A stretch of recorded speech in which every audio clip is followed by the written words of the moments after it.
Sivalulu sasazongqolo endaba estudio 9 kwikomkhulu le-SABC eAukland Park eGauteng nazi eziphala phambili. Sathetha nangophalo gazi kubantu ababulawayo nodubulwano yayimiba esikhethile bamasonozela yona. Kubanjwe inkonzo yomthandazo eDutya eMpuma Koloni ngelikhalimela ulwaphulo-mthetho oluqatseleyo kweliphondo. Asinayo transport yokugibela, asinayo imali yokuthenga imoto ezincane. Amatheksi kusina abalulekile lapha empilo yethu. Kuba manje ngihamba kunomcimbi kusasa ekhaya. Abakhweli bezithuthi zikawonke-wonke kwiphondo iKwaZulu-Natal bavakalise inkxalabo njengoko lungene kusuku lwesibini ugwayimbo lombutho weeteksi zemigama emide eThekwini.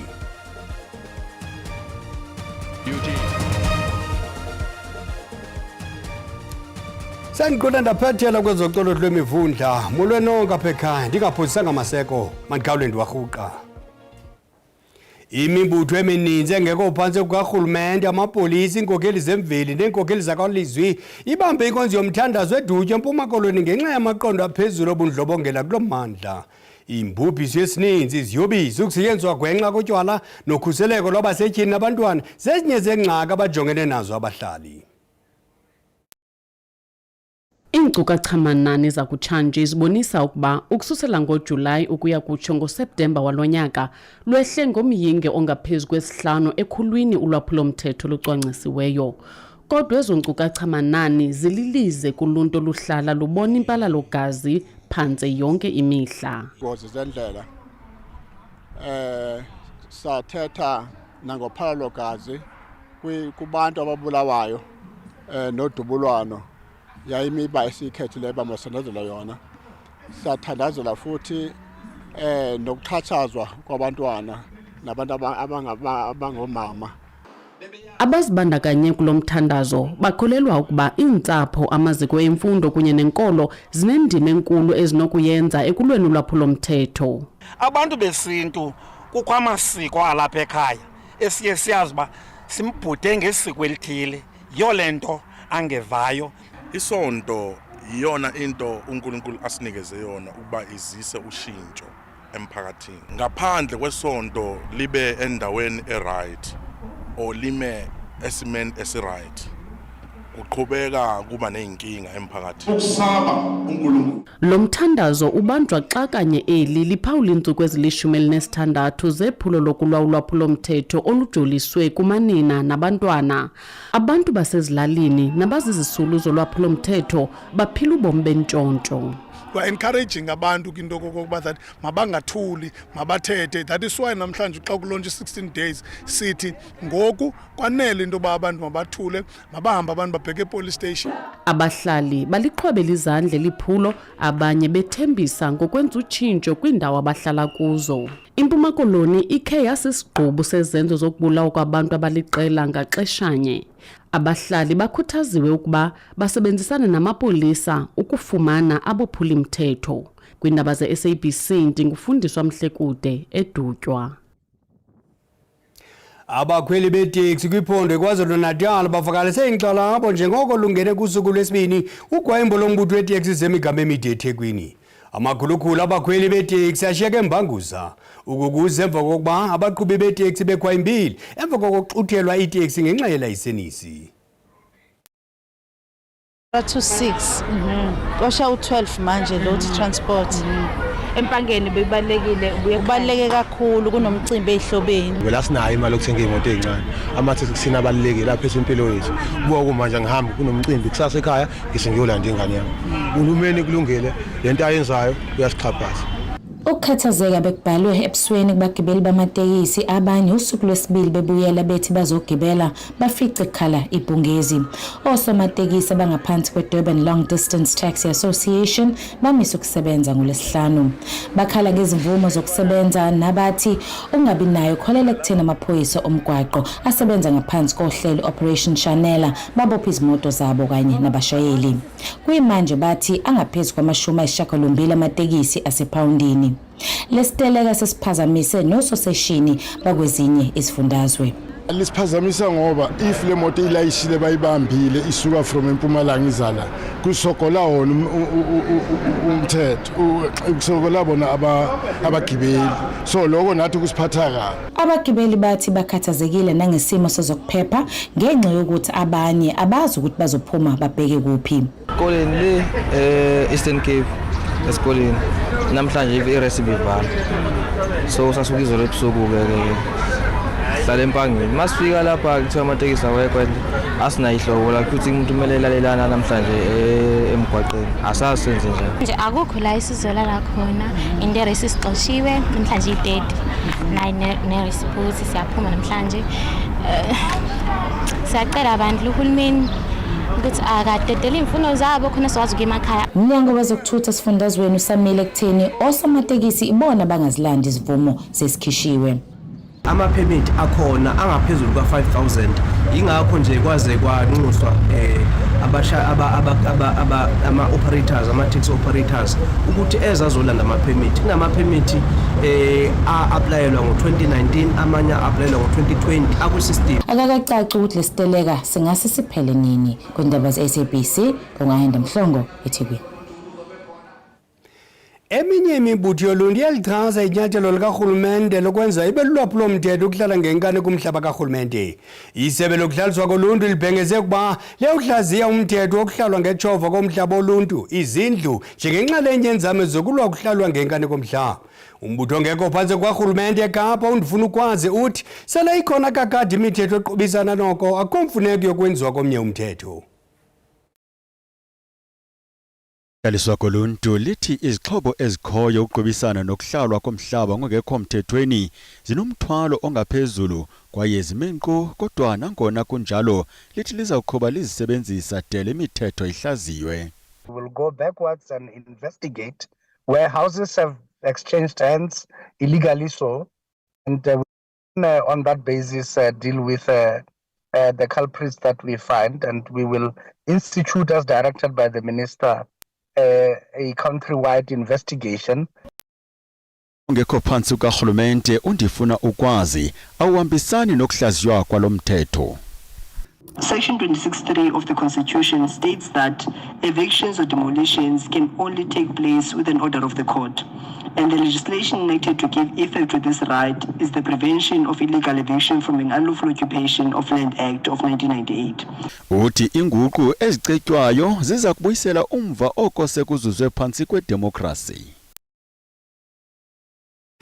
Ikwekwaneni iminyaka eli-13 itshone emngxunyeni onamanzi ziyarhaqwa eSinobarhwana eLimpopo. Lo mngxunya wagrunjelwa iphulo lokwakha indlela kodwa washiywa ungahoyekanga uvulekile. Le kwekwane bidlala nabahlobo bayo ngethuba kusenzeka esisehlo. Usapho lakwaMoko lusothukile kwaye lunxunguphele kulandela ukusweleka ngesiquphe konyana walo uJames Moko.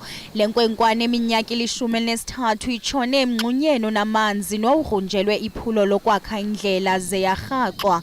Abenkonzo ezingxamisekileyo bafikile kwindawo yexhwayelo kodwa bafike sekungekho nto banokuyenza ukuhlangula ixhoba. PJ mpititse ngebarile ngwana wethu kametseng. So ngwana uwe bara ba montsha wapala. Ndifumene umnxeba undixelela ukuba unyana wam utshone emngxunyeni warhaxwa. Inzame zokumhlangula ziwe phantsi. Oko ndilinde susela ngentsimbi yesithathu emini de kwabetha o-10 ebusuku ndilinde indadi zibuye. Intlungu endikuyo ayithetheki.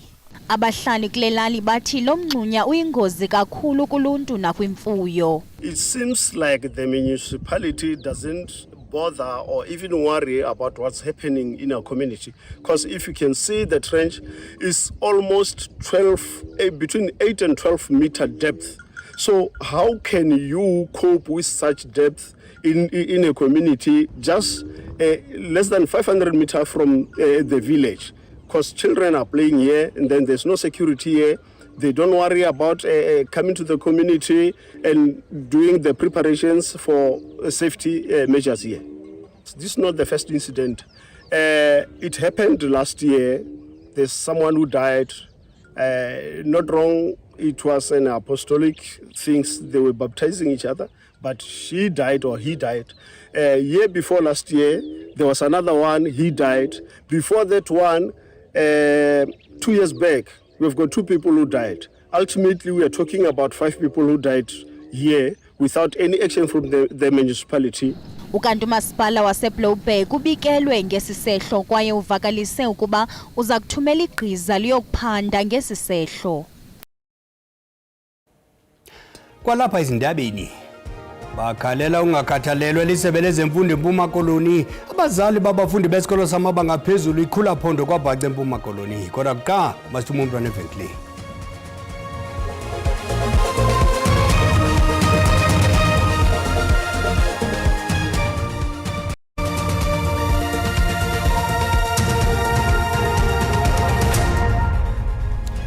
Sinamkela kwakhona sikwabhotisa kwabo basanda kungena usabukela indaba kwijelo ye-SABC1 siza ngqo kwikomkhulu le-SABC eGauteng uyakwazi ke ukuzibukela izindaba ku-SABC Plus nakwijelo le-YouTube ngokuthi i-SABC indaba zesiXhosa siyacela ukuba xa ubukela ucofe ulike sikwabongoza kanjalo ukuba ukamcofa usubscribe wenze njalo kwinqaku lokuqala sithe imibutho emininzi engekho phantsi kwarhulumente amapolisi iinkokheli zemveli neenkokheli zakwalizwi ibambe inkonzo yomthandazo edutywe eMpuma Koloni ngenxa yamaqondo aphezulu obundlobongela kulo mmandla.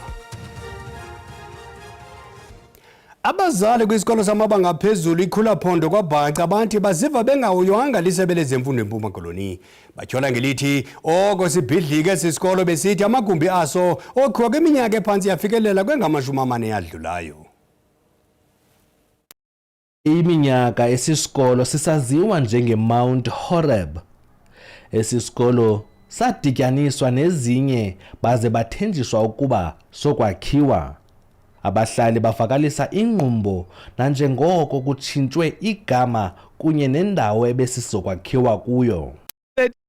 Sikhona esisikolo akho kwatshintshwa lulenzeka kusuka apho kune project ezizayo apha zijike emoyeni sine-42 million eyayizile scope of work iwenziwe yonke into kuthiwa kuzobona library security ntontoni lo mali siyazi nobe yatshone laphi. Ali bakwatyhole isebe lezemfundo ngosilela ukubamba iingxoxo phambi kokuba kuthathwe izigqibo ngesikolo sabo. Lenziwa ngongekho mthethweni yisite yesikolo iqhutywa ngongekho mthethweni koko nje sinesicelo esikhulu asiphathanga kakuhle kakhulu asiphatha ekakhulukazi kubonakala into yoba ueducation uphakathi uthatha icala ueducation uyasisokolisa kakhulu uyasibhulisha education uyasibhulisha singabazali sithi singasayazi nendawo yethu uba inoba ikweyiphi ndawo. Imfundo lithi ungavisisani koluntu kuko ekwenza kusilele ukukhiwa kwesisikolo. Community yala ndawo inako ungevisisani ngento ezithile eziquka indawo emasakhiwe kuyo isikolo neziquka igama lesikolo esi. Kodwa into endima ndiyithethe ngokwencwadi nangokwe-registration igama lesasikolo ibizwa ngento yoba yiKuluphondo Senior Secondary School. Uba kukho into efuneka itshintshiwe esikolweni eso iyakwenziwa kulandelwe imigqaliselo ethile yesebe. Uluntu lukwabongoza isebe liqalele iingxoxo kumhlaba okuso isikolo enzele onke amacala abandekanyekayo oneliseke. Ndingulwandile Mbulali kwaBhaca. Silumkisa abantliziyo ezibuthathaka nabantwana ngeenkcukacha eziqulethwe leli nqaku. Utyando lwentliziyo lungenambaliso luhlangule intwazana yaseMbombela eMpumalanga. Igqiza logqirha lisuse idlala elingaqhelekanga kwicala elingasekunene lentliziyo kaGabriela Jansen kule nyanga ephelileyo. Utyando ibilo lokuqala nqa ukwenziwa eAfrika. Owezempilo Gabriela Jansen usinde ngezigamdali kule nyanga iphelileyo lentwazana eminyaka 15 ifacecard kokwayo yophuka ikatha yaleqiswa esibhedlele. It was like I blacked out and I fell on the tiles and I was in so much pain that I couldn't scream. Phambi kokuba ogqirha bamenze utyando lekatha babone into engaqhelekanga kwintliziyo yakhe kodwa unina uyoyamanise nesifo semiphunga iasthma intombi enaso. And he looks at me and he says, sounds like there's a murmur on your daughter's heart.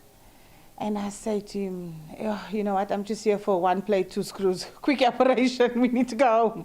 And I'm just at mom, like, stressed out. Ogqirha bafumanise idlala enhliziyweni elithintela ukutyutyutyutywa kwegazi wafa isigaqa kunyanzeleke ogqirha benze utyando buphuthuphuthu. And he says to me, we have to operate and take it out. So it's a 50-50 chance. I can't tell you she's coming out of it. But I can tell you that she'll die before December. Lentwazana iti ibingoyiki tu. Just told me about it. I wasn't scared per se. I was more, you know, shocked. I was like, yo, it's like I'm living a movie. I wouldn't say like happy that I'm the first person in Africa, but I would say, you know, I'm more like, wow, you know, like I made records. Ngumsebenzi ongazange wabona kwilizwekazi iAfrika owenziwe kwinhliziyo yalentwazana. Ngoku iza kuphila ubomi besiqhelo njengabantwana bonke ifezekise amaphupha wayo. Ukanti ke ngoku njengesiqhelo ukhona uSandile Hlangane esiphathele ingcebiso ngendlela zokuthenga kwi-Black Friday nakwi-Cyber Monday. Masikwamkele Mqadi Gaujo Mfondini. Yintoni ngoku i-Cyber Monday? Phambi kobana sicacise phakathi komehluko between i-Cyber Monday ne-Black Friday akukho nto ibuhlungu bhele njengongabi namali ngoJanuwari ukanti ke kumnandi uba nemali ngoJanuwari uspende uswipe. Okwesibini ke bhele kule nto uyibuzayo i-Black Friday kulapho kukho amaxabiso aphansi waye nayo phina into oyicingayo ingaba kukutya okanye appliances i-TV nayo nantoni na. I-Cyber Monday yenzelwe abantu abaphoswe zezizisulu nge-Black Friday which is on Friday, but kakhulu siyibiza ngoba yi-Monday okanye yi-Cyber Monday kukuba ijolise kanye kwezi zinto ze-technology, izinto ezifana nee-phones, ii-appliances eziquka i-TV kwakunye nee-fridges. Kodwa okakhulu ngabantu abashopha online ukanti ke Friday uyangena evenkileni. Okwesibini ke bhele kufuneka uzibuze umbuzo othi kutheni lento lena seyi-50% ngoba ayikho ivenkile okanye ishishini lokwibusiness yoluza imali. Hamba ke kuqala uyojonga before i-Cyber Monday okokuba ibe yimalini lento sele kusithiwa iyi-50%. Into efuneka bayiqaphela abantu ke zizicams ezifana ne-gift card. I-gift card ke bhele uza kuyifumana kwi-email yakho okanye ku-WhatsApp okanye ku-Facebook okanye ku-Twitter isithi nansi i-gift card ye-500 rand okanye 1000 rand. Kodwa qale uspende imali engangemali ethile ukwenzela uba uzoyifumana le gift card. Okwesibini funeka sijonge ezi-online shop ukuthi i-online shop nje kunexesha elingakanani na ikhona. Ukuze uyiqaphele ke bhele funeka ujonge lento kuthiwa yi-URL. I-URL ke ngulamgca ukuvumelayo uba mawungene kule website ukwazi ukuthenga. Ukuze uyazi uba i-legitimate okanye yiyo ngokwenyaniso izawuqala ngo-HTTPS ilandele ngegama layo. Funeka uyazi ke ngoku ungayiklika. Kodwa ke masikucebise sithi kuwe xa sithetha ungahambi uklika noba yintoni na oyibonayo eyi-link online. Yile nto ke sithi kuwe phambi kokuba uyenze loo nto leyo yima, cinga bese uyenza. Ejojobekho Mqadi ngengcebiso zakho. Enkosi kakhulu. Sakuphela inkuni iyacima umlilo. Ziphelile zalento amawethu eza ngomso siza lokugqabethu ngolwimi lwelembe. Makube chusi bele.